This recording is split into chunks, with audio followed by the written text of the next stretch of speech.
تو حضرت عیسیٰ علیہ السلام کے آنے کی راہ ہموار ہو چکی ہے, مسلح تو اٹھائے گئے ہیں, اب ایک ہی مسلح ہے, وَاتَّخِذُوا مِن مَقَامِ إِبْرَاهِيمَ مُصَلَّى, ابراہیم کے کھڑے ہونے کی جگہ کو اپنا مسلح بنا لو. وہ 400 سال تک 4 مسلح مقام ابراہیم پہ نہیں تھے, کیونکہ جھگڑتے تھے تو انہوں نے کہا ٹھیک ہے کوئی بھی نہیں کھڑا ہوگا, ساری سنت سے محروم ہو گئے. لہذا وہ جو قول ہے نا سنن دارمی میں اور مشکات میں ابن سنان تابعی کا, کہ جب کسی جگہ بدعت آتی ہے تو اللہ تعالیٰ سنت اٹھا لیتا ہے. 400 سال تک اللہ نے سنت اٹھا لی جب انہوں نے 4 مسلوں کی بدعت جاری کی. مقام ابراہیم پہ امام کعبہ کھڑا ہی نہیں ہو سکا. جب انہوں نے وہ بدعت ختم کی, اب دوبارہ امام کعبہ واپس آ گئے, سنت بحال ہو گئی الحمدللہ. ویسے کہتے ہیں چاروں امام حق پہ ایک دوسرے کے پیچھے نمازیں نہیں پڑھتے تھے, اور اس میں اماموں کا کوئی قصور نہیں ہے. اماموں کے نام پہ جنہوں نے فرقے بنائے ان کا قصور ہے. جس طرح جیزس کرائسٹ کے نام پہ جنہوں نے کرسچینٹی پھیلائی ان کا قصور ہے. جیزس کرائسٹ وجیہن فی الدنیا والآخرہ ہے. لہذا یہ گنبد خضرا کی بنیاد پہ جو انہوں نے ایک ڈرامہ بازی یہاں پہ اپنے بابوں کی شروع کی تھی, میں نے کہا کہ وہ بھی قرآن و سنت سے ثابت نہیں ہے تو تواڈے گنبد شاہی کوئی نہیں. سیدھی جی گل ہے, یہ سب کچھ بدعات کے اوپر مبنی ہے, اس کا دین سے کوئی لینا دینا نہیں. جب کبھی ہم حدیثیں سناتے ہیں کہتے ہیں گنبد خضرا بھی بنا ہوا ہے, جو کام ہوا ہی غلط ہے بعد میں ہوا وہ دلیل کیسے بن گیا؟ گنبد خضرا کی نسبت رسول اللہ کے ساتھ نہیں ہے صلی اللہ علیہ وآلہ وسلم. اور اگر تمہیں یہ بات ہضم نہیں ہو رہی ہے نا تو مجھے بتاؤ کہ مسجد نبی کے امام کے پیچھے نماز کیوں نہیں پڑھتے ہو؟ لو سامو, مدینے کی گلیوں سے پیار ہے, کانٹوں سے پیار ہے, پھولوں سے پیار ہے, لیکن امام کعبہ سے اور مسجد نبی کے امام سے جو رسول اللہ کے مصلی پہ کھڑا ہوا ہے اس سے اتنا بغض ہے, کہنے اس نجدی خبیث کے پیچھے تو نماز بھی نہیں ہوتی. اگر وہ امام مسجد نبوی رسول اللہ صلی اللہ علیہ وآلہ وسلم کے مصلی پر آ جائے, تم یہ کہہ کر نماز نہ پڑھو کہ یہ تو بعد میں آیا ہے, تو تمہارے گنبد کو ہم کیسے مان لیں کہ جو بعد میں آیا ہے؟ لو سامو, دیکھا کیسی کیسی چپیڑ مارنا میں انہوں کہتے جی اتنا بڑا فتنہ تو انسانی تاریخ نے نہیں دیکھا. بالکل میں تھوڑے نال ہاں, یقین کرو میں اکیلے بیٹھ کے جب اپنی ویڈیوز دیکھتا ہوں نا میں کہتا ہوں یار بڑا ہی برا وقت آیا جو مولویاں ہوتا ہے, بہت برا وقت آیا. گنبد خضرا, گنبد شریف جو 650 سال بعد رکھا گیا تلوار کے زور پر, اور جو حرم مکہ اور حرم مدینہ میں ممبر رسول پر کھڑا ہوتا ہے, مصلی رسول پہ نماز پڑھاتا ہے, وہ خبیث. تو اس لیے میں تو جرت کر کے گنبد خضرا کے حوالے سے ضرور کیڑا نکال دیتا ہوں کہ کسی کے دماغ میں کوئی بات نہ رہے, اس کی دھونس ہمیں کوئی نہ لگائے.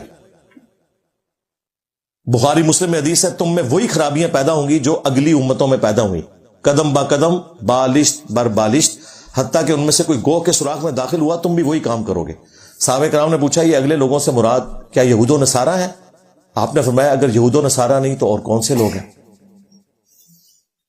لہذا جو جو خرابیاں ان میں تھی نا, جو آپ نے حدیثوں میں سنا کہ نبیوں کی قبروں کو سجدہ گاہ بنانا, نیک بندوں کی قبروں کے اوپر جا کر سجدے کرنا, میلے لگانا, یہ ساری خرابیاں اس امت میں بھی ٹرانسفر ہوئی ہیں.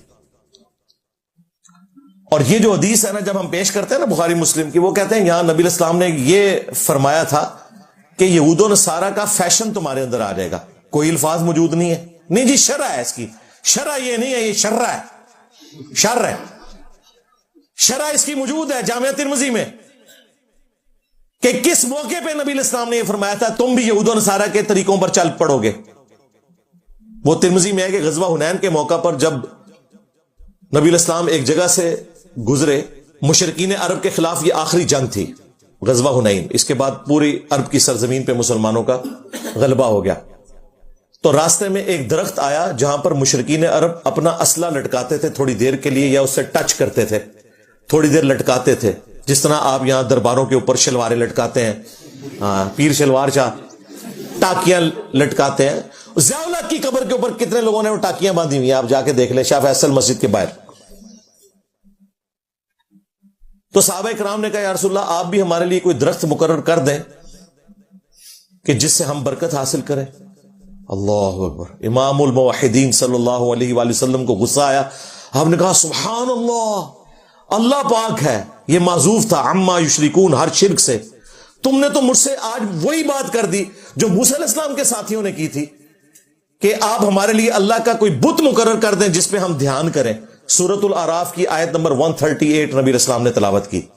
حالانکہ صحابہ کرام نے اللہ کا بت نہیں مانگا تھا, صرف کہا تھا برکت کے لیے درخت مقرر کر دیں, اور حضور نے کیا کہا کہ تم نے تو بت مانگ لیا, جس طرح کہ موسیٰ کے صاحب نے مانگا تھا. پھر آپ نے فرمایا تم بھی اگلے لوگوں کے پیچھے چل پڑو گے, قدم با قدم, بالشت بر بالشت. یہ ہے اس کا شان ارشاد. کہتے ہیں نہیں شان نزول بھی دسیا کرو, لو سامو, یہ ہے شان نزول اس حدیث کا. یہ ہے ہی شرکی ایکٹیویٹیز کے بارے میں تھا, فیشن کے بارے میں نہیں تھا. جی بخاری مسلم میں حدیث ہے مجھے تم سے شرک کا خوف نہیں, بس اتنی حدیث ہے وہ.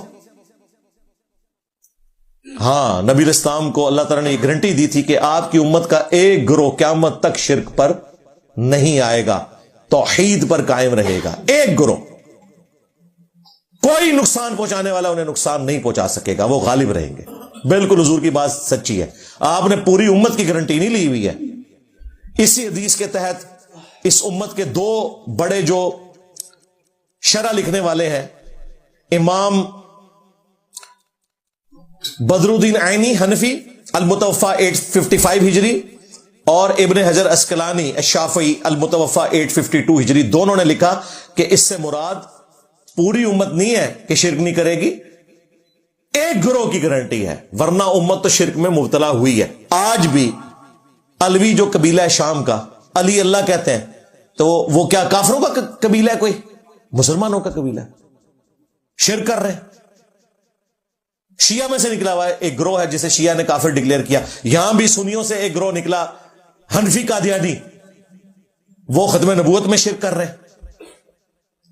اس کے اوپر الگ سے میری ویڈیو دیکھ لیں. مجھے تم سے شرک کا خوف نہیں. میں نے پورا پوسٹ مارٹم کیا ہے بخاری مسلم کی حدیثوں کا, جس طریقے سے انہوں نے غلط یوز کیا اور اس میں تحریف کی, نبی الاسلام کی بات کو انہوں نے بدل دیا صرف اپنے فرقے کا شرک چھپانے کے لیے. الحمدللہ میں نے اسے ہائی لائٹ کیا ہے, آج ٹاپک نہیں, ورنہ میں اسے تفصیل سے بیان کرتا.